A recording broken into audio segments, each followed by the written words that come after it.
Hey, do you want to know a fun fact about dragonflies?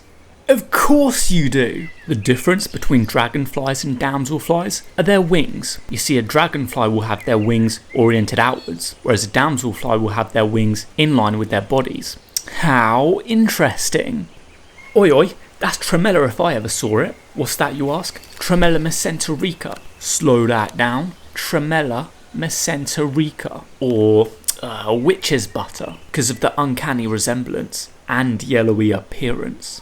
Not going to speak about this one today though, save that one for another video. Now here's a real interesting one for you. What we've just stumbled across is something called the beefsteak fungus. It's what you would call a bracket fungus, or a tabletop fungus, or a shelf fungus, because it lives on the side of trees and resembles a bracket, or a tabletop, or a shelf, whatever. Either way though, why is this fungus called the beefsteak fungus? Well, let me just show ya.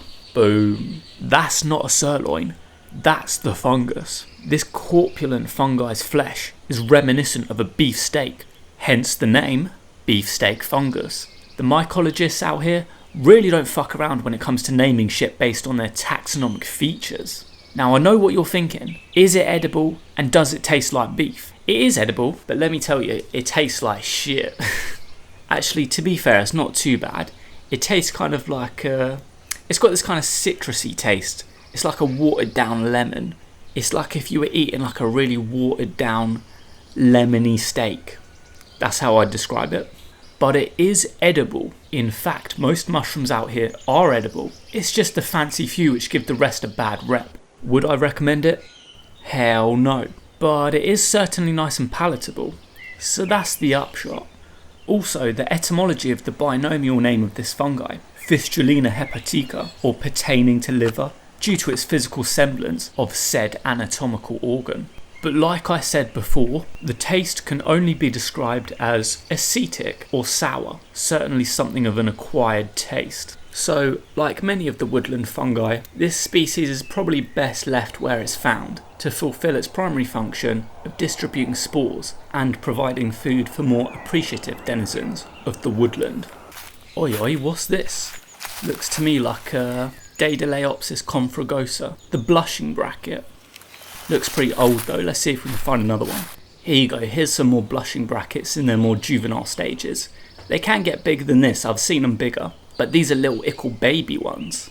Now again, this is a shelf fungus or a bracket fungus, same as the beefsteak fungus, except the common name for this one is the blushing bracket. So let's see if we can make one blush, shall we?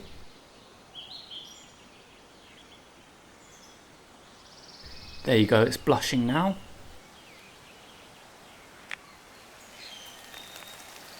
And again. It blushed.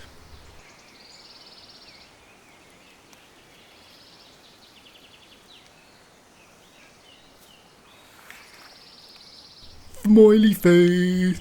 Yeah, you can't really eat this one, unfortunately. Well, I mean, you can, but you can insofar as that it's not going to kill you. It is edible per se, in that sense. But why you would want to eat it is indeed the question. I mean, I'm sure Les Stroud wouldn't mind throwing this in the stew pot. Imagine flipping a log over in the woodlands and just seeing that.